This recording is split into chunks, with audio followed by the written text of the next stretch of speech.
Muy buenas tardes, queridos hermanos. Qué alegría estar en esta conferencia. Sé que hemos tenido un buen tiempo de comunión también para compartir los alimentos y sé que muchos estamos cansados. Yo estoy cansado, hermanos. Oren para que yo no desfallezca aquí. Pero mi anhelo es compartir en estos minutos un poco respecto del legado puritano y la adoración. Así que voy a tratar de hacer el máximo esfuerzo para intentar comprimir este tema, que ha sido uno de los ejes dentro de la teología puritana. Así que con la ayuda del Señor vamos a tratar de examinar un poco este tema. En la actualidad, cuando hablamos de este tema de la adoración, hay bastantes opiniones, hay bastantes teologías, podemos decir, en muchas iglesias, y es un término que se usa bastante dentro del círculo cristiano. Sin embargo, el hecho de que nosotros usemos este término frecuentemente no significa que entendamos de todo su significado. Parece ser que en la actualidad, cuando hablamos de la adoración, en realidad esto depende de cada sujeto o de cada iglesia. Es por este motivo que nosotros vemos que existe una amplia gama de formas en cómo las iglesias adoran a Dios. Sin embargo, lejos de ser un asunto que esté dependiendo del criterio de una persona en particular, los puritanos sometieron su visión de la adoración a las Escrituras. Así que para ellos no era un asunto más, sino era un tema de vital importancia, como lo fueron los diferentes temas que hemos ido escuchando estos días. No se podía dejar a la imaginación o el gusto personal de cada persona. Así que eso es lo que vamos a examinar esta tarde. Lo que vamos a hacer en nuestra exposición respecto del legado puritano en el campo de la adoración es considerar cómo entendían ellos la adoración y cómo a la luz de este entendimiento ellos adoraban. Vamos a enfocarnos principalmente en la adoración pública de la iglesia y vamos a hacer un poco de referencia a la adoración familiar y a la adoración privada. Pero como se ha ido hablando bastante sobre la familia, sobre la devoción de los puritanos en sus vidas personales, pues no vamos a ahondar bastante. Muy bien, entonces inclinemos nuestros rostros para suplicarle a nuestro Señor su asistencia en esta hora. Padre eterno, venimos delante de ti, agradecidos por el tiempo que nos das para reunirnos, para conocer un poco más, Señor, de tu santa palabra, de tu carácter. Te suplico ahora, Señor, por mis hermanos, que les des fortaleza física, que me ayudes, Señor, en mi debilidad también, que obres como hemos ido aprendiendo estos días a pesar de mí. Y siempre es así, Señor, siempre es a pesar de nosotros que tu palabra se hace efectiva. Y por eso podemos descansar incluso en ti en momentos de debilidad física, reconociendo que tú, Señor, obras indistintamente a través de los instrumentos que tú uses. Suplicamos, Señor, tu ayuda en Cristo Jesús. Amén. ¿Qué es entonces la adoración? De una manera sencilla podemos decir que para los puritanos toda la vida debe ser adoración. Ellos no hacían una división entre su vida secular, como lo hacemos en la actualidad, y lo que conocemos como sagrado. Ellos entendían que somos un todo delante del Señor. Así que de una manera sencilla podemos decir que los puritanos veían toda su vida para la gloria de Dios. Un destacado pastor y teólogo puritano llamado Stephen Harnock dijo lo siguiente respecto de la adoración. Todos los hombres deben su adoración a Dios porque la naturaleza misma revela a Dios como el Creador y nuestra obligación es glorificarlo. La adoración es el derecho de Dios por creación. Entonces, queridos hermanos, adorar a Dios es reconocer el lugar de Dios como creador y nuestro lugar como criaturas y darle el honor debido. Los puritanos aplicaban este concepto a toda su vida. Querían comunicar muy bien en cada área de sus vidas el lugar que ellos ocupaban y el lugar que Dios ocupaba en sus vidas. Su mayor preocupación era inclinarse delante de Dios en cada faceta de su jornada, mostrando que Él es el dueño y Señor de sus vidas. No por nada, la palabra griega utilizada con más frecuencia en el Nuevo Testamento y todas sus conjugaciones que nos traducen como adorar, adoración, es la palabra proskuneo. Esta palabra aparece traducida en diferentes pasajes como adorar, aunque también su significado literal es arrodillarse delante de o postrarse delante de. Un ejemplo rápido que nosotros podemos ver en nuestras Biblias está en el libro de Mateo, en el capítulo 2, el verso 2, y ahí mismo en el libro de Mateo, en el capítulo 18, el versículo 26. En Mateo capítulo 2, verso 2, dice, en el contexto de aquellos magos que vienen a adorar al Señor, se preguntan y dicen, ¿dónde está el rey de los judíos que ha nacido? Porque su estrella hemos visto en el oriente y hemos venido a adorarle. En el mismo libro de Mateo, en el capítulo 18, en la parábola de ese siervo ingrato, vemos el versículo 26 que dice, entonces aquel siervo postrado le suplicaba diciendo, Señor, ten paciencia conmigo y yo te lo pagaré todo. Ambas palabras proceden de la misma raíz del griego proskuneo y nos grafican muy bien que adorar conlleva el reconocimiento de quiénes somos nosotros ante Dios. Por supuesto, aunque la adoración es un deber de toda criatura, sin embargo, desde la caída nosotros sabemos que el hombre no quiere ni puede adorar al Dios vivo y verdadero, sino que como lo expresa el apóstol Pablo en Romanos 1:23, los hombres han cambiado la gloria de Dios por la creación. No es que desde la caída el hombre deje de adorar, el hombre continúa adorando, pero ya no adora a Dios, sino que su corazón fabrica sus propios ídolos y acumula ira para el día de la ira. Para que esta adoración sea restablecida, debido a la inhabilidad del hombre, se requiere de un mediador. Y los puritanos enfatizaban este aspecto en la verdadera adoración. Solo es posible adorar a Dios en Jesucristo. La visión puritana de la adoración estaba fuertemente alimentada de la idea de la reforma de que Cristo es nuestro único mediador con Dios. Es en Cristo entonces que nosotros somos capacitados para poder adorarle a Dios. Juan Calvino escribió al respecto, dado que ningún hombre es digno de presentarse a Dios y aparecer ante Él, el Padre Celestial mismo, para liberarnos de inmediato de la vergüenza y el miedo que bien podría haber llevado nuestros corazones a la desesperación, nos ha dado a su Hijo. Así que es Cristo el mediador. Él se convierte en nuestro líder de adoración.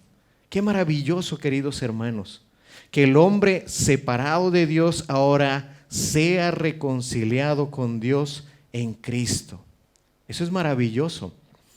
Muchos de ustedes saben acá cuál es la primera pregunta del Catecismo Menor de Westminster. ¿Se recuerdan? ¿Qué dice? ¿Cuál es el fin principal del hombre? El fin principal del hombre es el de glorificar a Dios y gozar de Él para siempre. Y glorificarle es sinónimo de adorarle. Así que el objetivo por el cual el hombre y la mujer fueron creados, de adorarle a Él, de glorificarle a Él, es restablecido en virtud de Jesucristo. Es en Jesucristo que nuestras alabanzas son aceptadas. Es en Jesucristo que nuestras oraciones son lavadas. es a través de Jesucristo. Y este es el fundamento para la adoración desde la perspectiva puritana. Acercarnos a Dios a través del Evangelio de Jesucristo. Entender esa maravillosa verdad que hemos sido reconciliados en Cristo.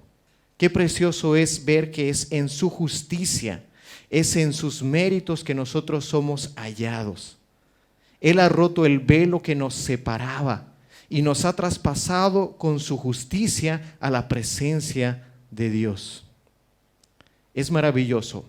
El pastor puritano Jeremiah Burroughs dijo en algún momento que Cristo nos toma de la mano y nos lleva a la presencia de Dios para que podamos ofrecer nuestra adoración. Así que la adoración, hermanos, es en Jesucristo. Es solamente a través de Él como mediador. Por lo tanto, esta adoración delante del Dios excelso, reconociendo su majestad, ha de hacerse solamente a través de la obra de Jesucristo. Pero entonces aquí se despierta otra pregunta. ¿Cómo entonces adoramos a Dios? William Perkins, del que hemos estado hablando hace un momento, dijo que la adoración o servicio de Dios es cuando sobre el conocimiento correcto de Dios le damos libremente el honor que le es propio en nuestros corazones según su propia voluntad. ¿Cómo entonces podemos conocer a Dios correctamente y saber cómo debe ser adorado según su propia voluntad? Y la respuesta es bastante sencilla. Ya los pastores lo han ido recalcando una y otra vez. Por su palabra. Ese es el principio. Aunque es tan sencillo, este es el principio que da forma a toda la adoración cristiana. No solamente la visión que tenían los puritanos, pues establece cuál es el parámetro para la adoración. Y básicamente la adoración a Dios es prescrita por Dios mismo. Eso es lo que es. Es muy sencillo nuestro tema de la adoración. ¿Cómo entendían los puritanos que debía ser la adoración a Dios? A través de la prescripción que Dios mismo dio en su palabra. Lamentablemente, en el contexto histórico que vivieron los puritanos, sostener este principio les costó bastante caro. La iglesia anglicana, que era la iglesia oficial de Inglaterra, había mantenido gran parte del ritualismo externo del catolicismo romano. Si bien tenía un cuerpo de doctrinas protestantes, todavía estaba cargado de demasiados elementos y prácticas que no hallaban su origen y justificación en las Escrituras. El anglicanismo debía gran parte de su influencia protestante al luteranismo, pero también en el camino absorbió lo que es conocido en teología como el principio normativo en la adoración. ¿Y qué es el principio normativo? Básicamente que se puede hacer en la adoración todo aquello que la Biblia no prohíba. Podemos hacer en la adoración todo lo que la Biblia no prohíba. Eso es lo que sostenía el luteranismo. Es a esto que reaccionan los creyentes ingleses conocidos como puritanos, o también llamados en algún momento como no conformistas, porque ellos entendían que si nosotros creemos en la sola Escritura, ese es el camino que ha de determinar todo lo que nosotros hacemos como iglesia. Aunque intentaron por diferentes medios legales hacer conocer sus quejas, nunca hubo una respuesta positiva de parte de los legisladores. A pesar de eso, los puritanos fueron bastante audaces y temerosos de Dios, más que de los hombres e incluso que de los reyes de su tiempo, porque continuaron su ministerio a pesar de ser prohibidos y perseguidos. Otros optaron por tener esa libertad para aplicar estas reformas y se vieron obligados a dejar Inglaterra y viajar al Nuevo Mundo, donde el puritanismo floreció. Lo que nosotros conocemos en la actualidad, que sostuvieron los puritanos, es llamado el principio regulativo o el principio regulador de la adoración, que en palabras sencillas es que hacemos en la iglesia en el culto de adoración lo que Dios ha establecido en su palabra. Es la palabra de Dios que regula, que dirige todos los elementos de la adoración. Básicamente los puritanos entendieron, viendo en las Escrituras, que la iglesia está llamada a aplicar 3 áreas dentro de su adoración. Uno es la palabra, los sacramentos u ordenanzas y la oración. Y cada uno de estos 3 elementos se puede subdividir en 2 partes. La palabra, tanto leída como predicada, los sacramentos, el bautismo y la cena del Señor, y la oración hablada y cantada. Encontraron que las Escrituras ya nos dan un parámetro de lo que nosotros tenemos que hacer en la adoración. No hay necesidad de inventarnos nada nuevo. No tenemos que preocuparnos cómo innovar lo que hemos de hacer dentro de la iglesia. Y ese es uno de los temas que más conflictos traen en la actualidad en muchísimas iglesias locales. ¿Qué es lo que vamos a hacer aquí en la congregación? ¿Qué cosas podemos innovar para que más gente venga? ¿Cómo podemos atraer a la juventud? ¿Qué podemos agregar para que sea más llamativo el evangelio? Pero mis queridos hermanos, los puritanos entendían que no se necesitaba agregar absolutamente nada para que Cristo brille. Nada. Él en sí mismo es suficiente y su palabra nos ha mostrado el camino y la forma en cómo hemos de adorarle. Hablando otra vez de Jeremiah Burroughs, él escribió un librito titulado Adoración del Evangelio, basado simplemente en Levítico capítulo 10 del 1 al 3, pero especialmente explicado el versículo 3. Y para que tengas un poquito idea de la amplitud que podían tener ellos, en un solo versículo, ¿sabes cuántos capítulos tiene ese libro? 14 capítulos. Y más de 250 páginas explicando simplemente lo que acabamos de decir, que Dios en su adoración es Él el juez quien regula cómo el pueblo ha de acercarse a Él. En el fondo de este principio, del principio regulativo, existe un profundo sentido y comprensión de la santidad de Dios. Los puritanos veían que a lo largo de las Escrituras se repetía el mismo testimonio. Veían que el Señor les había dado mandatos específicos de cómo tenían que construir, por ejemplo, el tabernáculo. Y tenía que hacerse exactamente de la manera en como Dios lo mandó.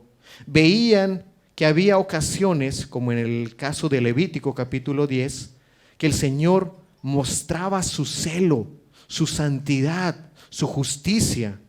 Cuando los hijos de Aarón ofrecieron un incienso que Dios no había mandado, que Dios no había autorizado, entonces descendió fuego y los consumió.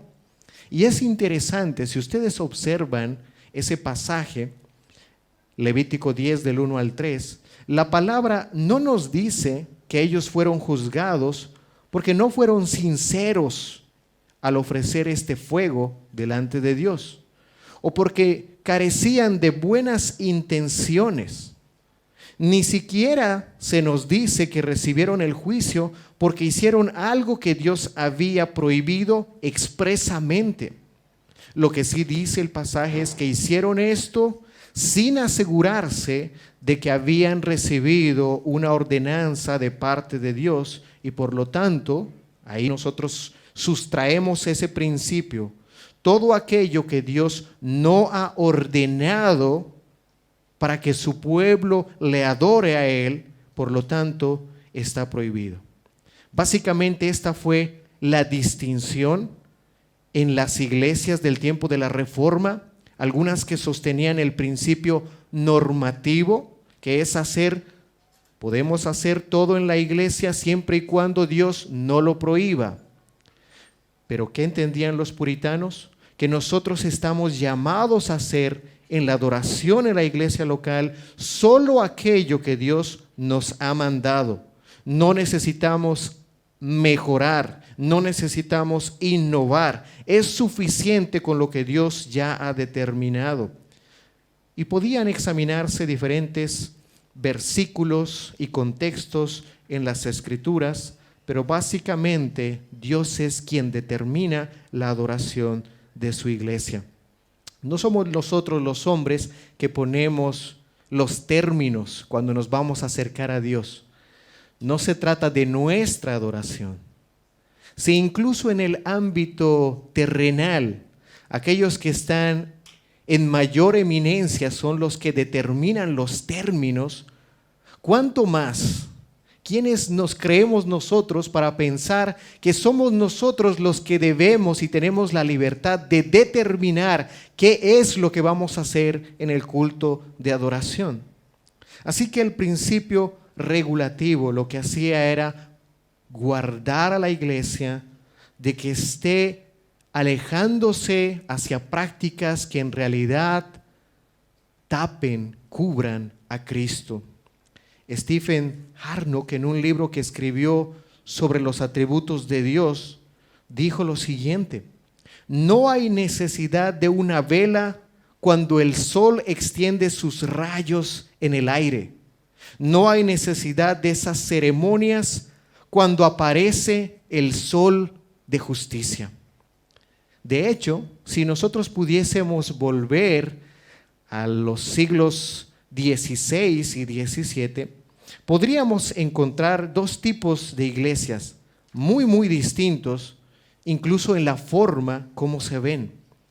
Por un lado, nosotros vemos en iglesias como las católicas romanas y las anglicanas, que están llenos de elementos que toman la atención de los visitantes, toman la atención de todos aquellos que participan del culto, del servicio de adoración. Es muy fácil perderte cuando tú entras a una de estas iglesias católicas romanas o anglicanas en medio de tantas velas, en medio de incensarios, en medio de imágenes por todos lados, y en el centro mismo de todo el mobiliario está el altar para la misa. Y eso es hasta el día de hoy. Si alguno de ustedes ha visitado una iglesia católica romana, tal vez no tenemos anglicanas aquí cerca, un día pasen por ahí y vean cómo la misma arquitectura está cargada de elementos. Y aunque puede verse muy bonito y todas las prácticas ahí tan llamativas que se realizan, el punto es, ¿Dios ha dicho que nosotros hagamos eso en la adoración? Por otro lado, tú podías ingresar a una de estas iglesias puritanas e ibas a encontrar un contraste inmenso. No ibas a ver estas imágenes en las paredes, no ibas a encontrar todos estos incensarios, velas, no.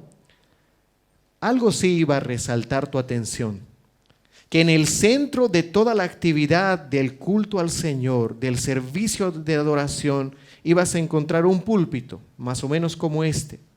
Y ese púlpito estará elevado por encima del resto de los oyentes. Y eso, hermanos, no fue puesto ahí por casualidad, sino que la misma arquitectura, el mismo mobiliario de las iglesias puritanas estaba siendo definido por las Escrituras. Era un reflejo mismo de la centralidad que caracteriza a una iglesia que está sujeta a las Escrituras. En el centro de todo y por encima de todo se encuentra la palabra de Dios. Aún ese mismo mobiliario refleja la supremacía de la palabra de Dios. Como ya lo han dicho otros de los pastores, si algo tenían los puritanos que nosotros deseamos tener, es un amor y un celo por la palabra de Dios. Por supuesto, esto no se lo inventaron, sino que tenían ahí un ejemplo en el libro de Nehemías, en el capítulo 8, verso 4, cuando Esdras y Nehemías están restableciendo la adoración del pueblo de Israel después del cautiverio, y se levanta un púlpito de madera y todo el pueblo está oyendo como un solo hombre. La sola impresión de entrar a una iglesia puritana demostraba cuál era el centro de adoración en esa iglesia. Se iba realmente a escuchar la palabra de Dios. Por tal motivo, no había cosas impresionantes, sino una sencillez sin adornos que nos mostraban que lo único que necesitaba la iglesia era estar sujeta a las Escrituras. Para tener un poquito de idea cómo era un culto de adoración en el tiempo de los puritanos, ellos tenían bastantes oraciones, empezaban con oraciones largas de confesión de pecado, se podía leer un capítulo del Antiguo Testamento y se explicaba, se cantaban salmos métricos, finalmente se exponía la palabra de Dios, que por lo general duraba como 1 hora, y al culminar el pastor despedía a la congregación con una bendición. Y más o menos se realizaba lo mismo por la tarde. A esto se le podía agregar que también se catequizaba a los hijos de los creyentes. Y ahorita vamos a hablar de esa palabra que quizá para algunos ha estado sonando estos días y como que se sorprendió, ¿no? En una ocasión me pasó así, en una conferencia que teníamos, y un visitante escuchó esa palabra y dijo, o vio un librito que decía catecismo, y se asustó y dijo, yo no sabía que eran católicos, ¿no? Pero en realidad eso no lo inventaron ellos, como vamos a explicar en un momento cuando hablemos brevemente de la adoración familiar. Básicamente, hermanos, todo lo que hacía la iglesia era conforme a las Escrituras. Se leía la palabra de Dios, se predicaba la palabra de Dios, se cantaba la palabra de Dios, se oraba la palabra de Dios. Las ordenanzas o sacramentos graficaban visiblemente el evangelio anunciado en la palabra. Todo giraba en torno a las Escrituras, cada detalle, y no se requería nada más.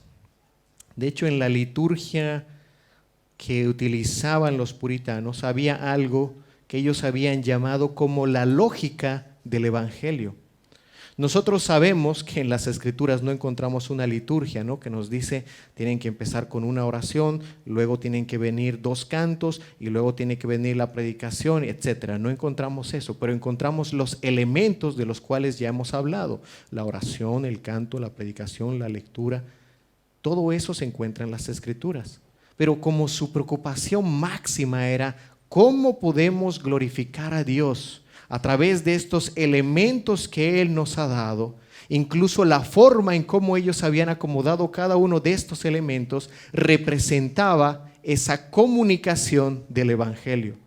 No por nada el pastor empezaba llamando a la congregación, leyendo en las Escrituras, haciendo un llamado a la adoración, dando la figura de que siempre es Dios quien toma la iniciativa y nos llama a la adoración.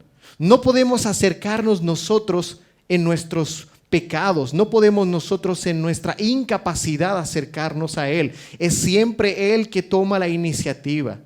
Y por lo tanto, al ser llamados por este Dios que es santo y justo, reconocemos nuestra incapacidad. Por eso seguían oraciones de confesión de pecado. Es un diálogo que está sucediendo. Y para que estos corazones sean consolados, venía una afirmación del evangelio, de seguridad en los corazones de los creyentes.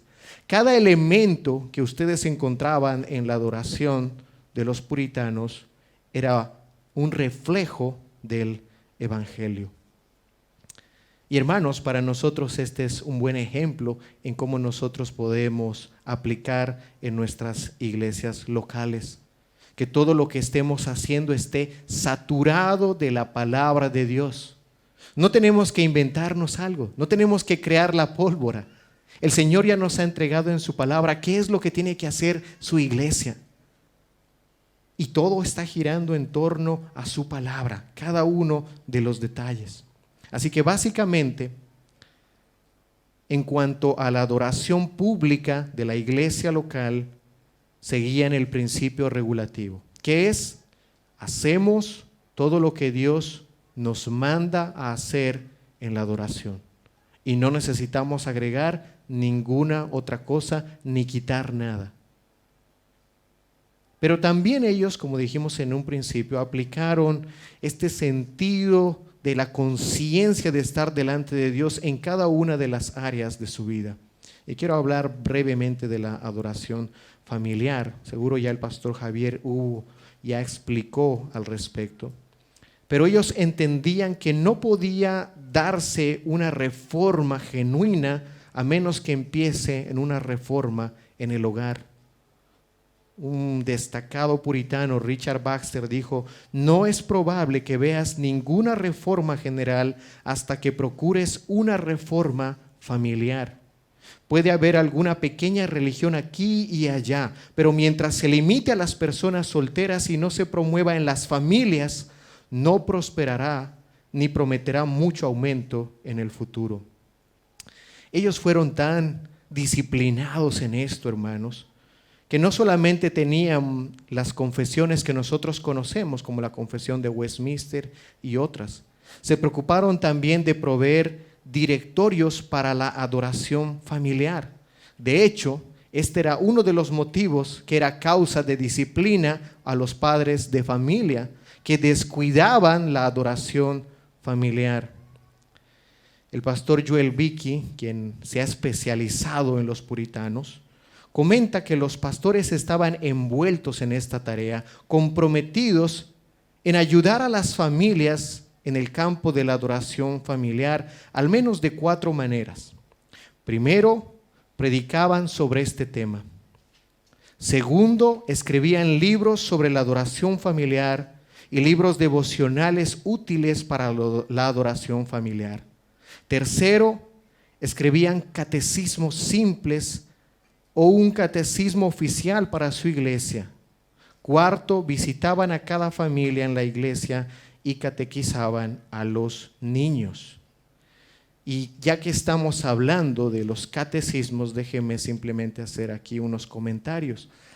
Hermanos, ¿qué tan importante es que nosotros podamos repercutir e influir en la próxima generación?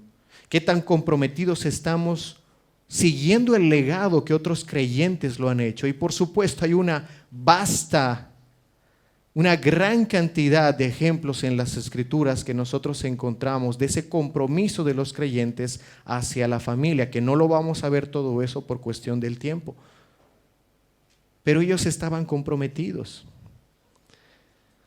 Al menos ellos tenían 2 tiempos devocionales cada día con su familia, en la mañana y en la noche.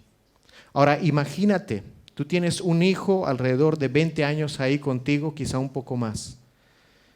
Y a veces nosotros nos preguntamos como padres, ¿en qué nos hemos equivocado? ¿Cuál ha sido nuestro error? Si siempre íbamos a la iglesia, si asistía a la escuela dominical, como ya lo dijo el pastor Javier. Esa es una responsabilidad que se les ha asignado a las familias y de manera muy particular la responsabilidad sobre el padre en el hogar. ¿Te imaginas? Muchos han estado en sus hogares 20 años, un poco más, y nunca han escuchado el evangelio.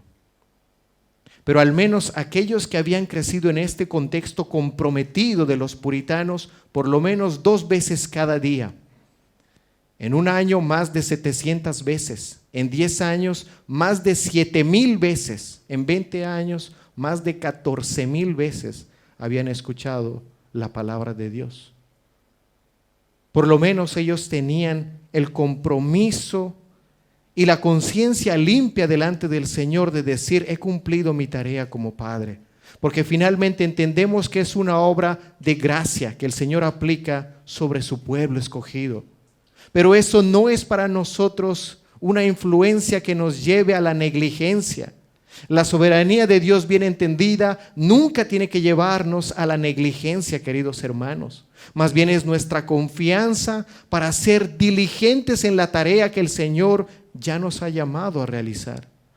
Ellos estaban comprometidos con la adoración familiar. Y es ahí que nosotros vemos entonces un florecer, un resurgir en toda una sociedad. Porque nuestros hijos en la actualidad, por lo general los mandamos a la escuela y ellos están recibiendo instrucción. Esa instrucción no es amoral, tiene una dirección, tiene una cosmovisión. Y tú y yo no estamos haciendo nada al respecto para poder explicarles cuál es la visión bíblica, cuál es el entendimiento que las Escrituras nos muestran respecto del mundo, respecto del pecado, respecto de nosotros mismos, respecto de quién es Dios. La tarea que tú no estás haciendo, si tú no estás instruyendo a tus hijos, déjame decirte, alguien ya los está instruyendo. Y lo está haciendo esforzadamente y ardientemente.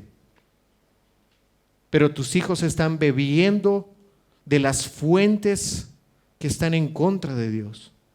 Si realmente hemos de tener una verdadera reforma, sucederá también al mismo tiempo que como padres y como hogares estemos firmemente comprometidos. Y es una tarea, como hemos visto de manera resumida, que todos estamos inmiscuidos, que los pastores formamos parte de esto y queremos realmente sacar el provecho.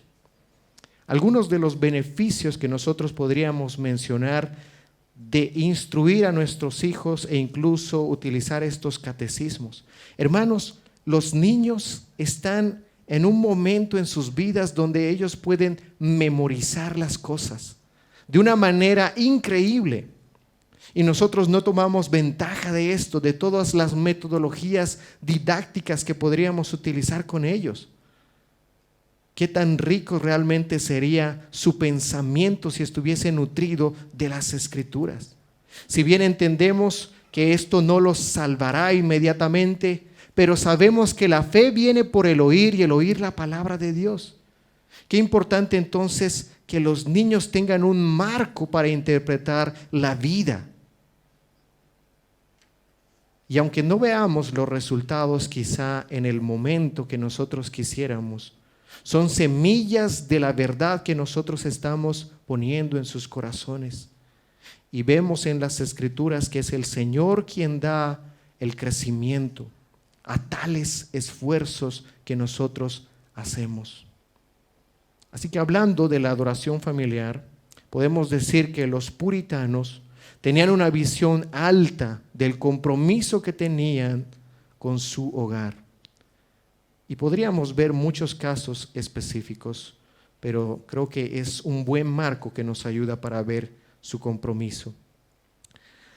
Además, en el campo de la adoración personal, ellos no lo descuidaban para nada.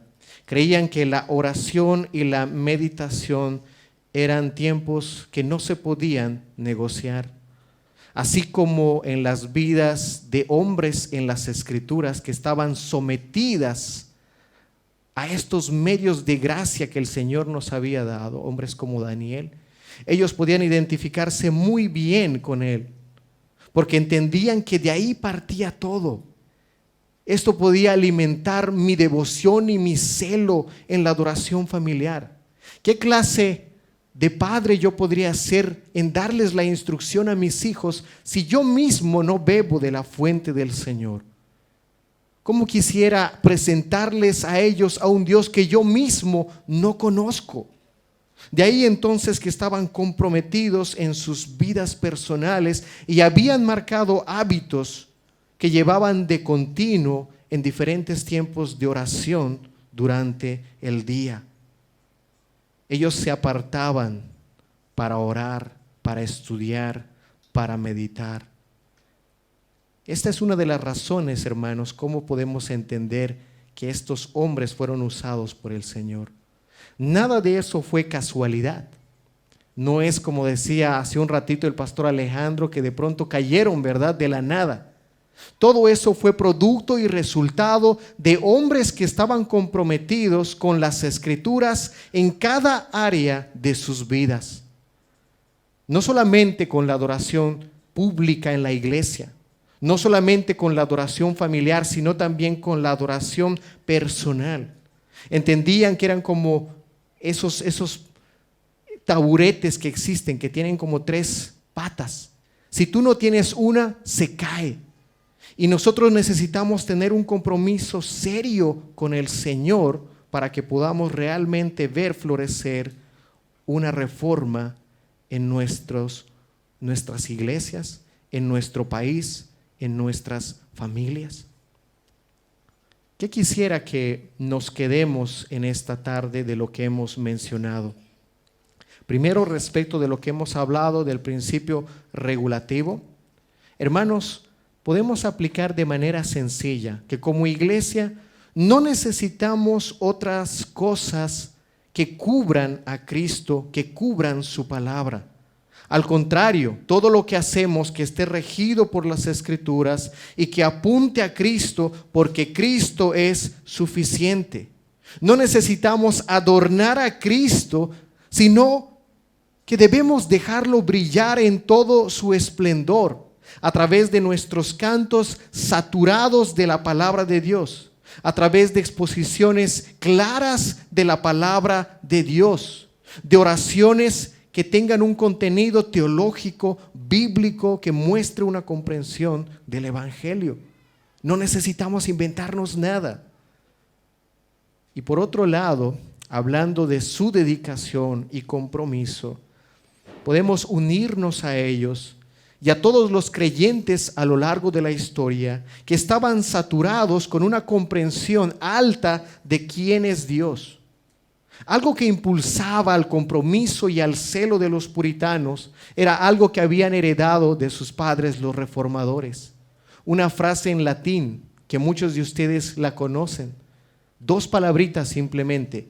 Coram Deo, que significa estar ante el rostro de Dios, vivir en la presencia de Dios.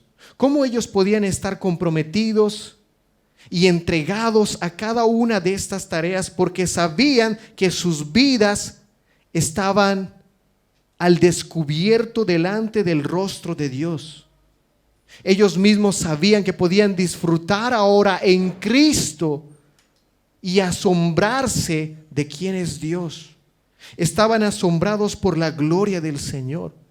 Y vivir delante de la presencia de Dios para ellos no era algo terrorífico que les causara un impacto que les lleve a la desesperanza o a la desesperación, como que Dios está viéndonos todo el tiempo y está listo para agarrar algo y disciplinarnos, sino que ellos veían como hijos ahora, que Dios les miraba y se acercaba en Cristo, lo cual producía en ellos un deleite, un deseo de vivir para su Señor. Y si esto sucede en el campo terrenal, hermanos, yo sé que muchos de ustedes lo han experimentado. Recuerdo cuando era más pequeño que a mí me encantaba jugar fútbol, y una de las cosas que me gustaba, que no sucedía mucho, era cuando mi padre venía a ver un partido de fútbol. Él tenía muchos compromisos en el ministerio, pero se daba escapadas para estar ahí. Y cuando lo veía, hermanos, no sé si te haya pasado a ti, justo yo era suplente, ¿no? Pero llegaba y mis amigos se daban cuenta que juegue, que entre. ¿Y qué sucedía? Mi anhelo en mi corazón era producir gozo en mi padre, que él pudiera verme. Por supuesto, todo salía al revés, ¿no? Más quería meter goles, los metía en contra, ¿no? Pero el anhelo en mi corazón era agradar al Señor, agradar a mi Padre, ¿no? ¿Cuánto más nosotros, hermanos, al saber que ahora estamos reconciliados en Cristo, no hacemos las cosas y no vemos la adoración como algo que tenemos que hacer? Bueno, mañana es domingo, otra vez, ni modo, me voy a perder tal partido, me voy a perder tal serie, tal película, o de esta actividad que vamos a tener en familia. No.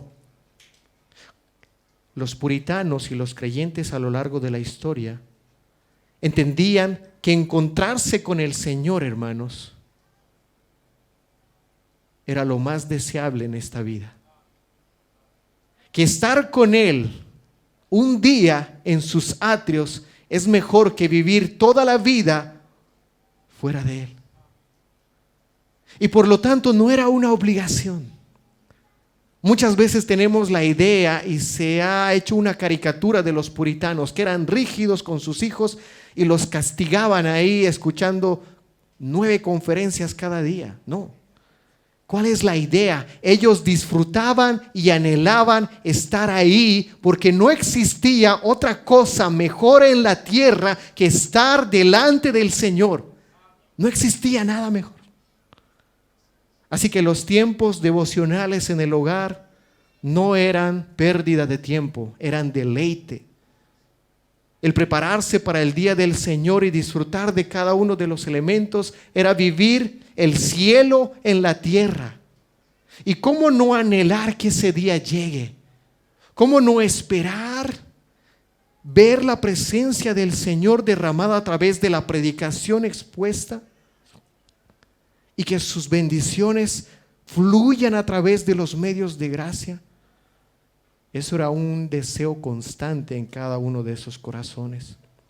La idea después de esta conferencia no es, ok, ahora sí vamos a, como lo dijo muy bien uno de los pastores, ¿no?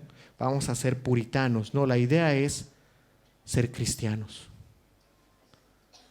Porque si tú amas a Cristo y Él es tu tesoro máximo en la tierra, en la vida y en la muerte, no esperas la hora para encontrarte con Él. No esperas el momento para separarte de las actividades que tienes, que si bien se hacen delante del Señor y para su gloria, Él nos ha regalado su palabra para que podamos escucharle. ¿Qué mejor si nosotros queremos recibir este legado que dejaron aquellos cristianos antes de nosotros, de encontrar el deleite en el Señor? No solamente se trata de hacer las cosas por hacerlas, sino de gozarnos y deleitarnos en el Señor por siempre. Vamos a orar. Padre eterno, venimos delante de ti agradecidos, Señor, por tu infinito amor, por tu misericordia. Señor, gracias por esta conferencia, que a pesar de nuestra debilidad física, Señor, tú obras con poder, traspasas nuestros corazones y nos recuerdas, Señor, lo que has hecho por nosotros en Cristo. Señor, al igual que los puritanos y los cristianos de antaño, queremos que nuestra pasión y nuestro mayor deleite seas tú. Y entendemos, Señor, que tú mismo ya nos has trazado la forma en cómo hemos de acercarnos a ti. Perdónanos porque muchas veces hemos buscado nuestro plan B, nuestro plan C, pero nos hemos olvidado que tú ya has trazado el camino hacia ti. Y qué mejor que seas tú quien dirija tu iglesia, porque tú la has comprado, porque tú eres el dueño de nuestras vidas y nosotros somos menos que el polvo en nuestro propio ser sin ti. Pero hallamos gran valor ahora en Cristo, tan grande valor que podemos estar en tu presencia y que a diferencia de siglos pasados, donde encontrarse contigo era toda una odisea, nosotros tenemos la libertad a cada instante de poder escuchar tu voz y elevar oraciones a ti. Pero ¿cuánto realmente de esto es una realidad en nuestras vidas? Señor, que tu Espíritu Santo obre en nosotros con poder y que nos haga cada día más amantes de ti y de tu palabra. En Cristo Jesús. Amén.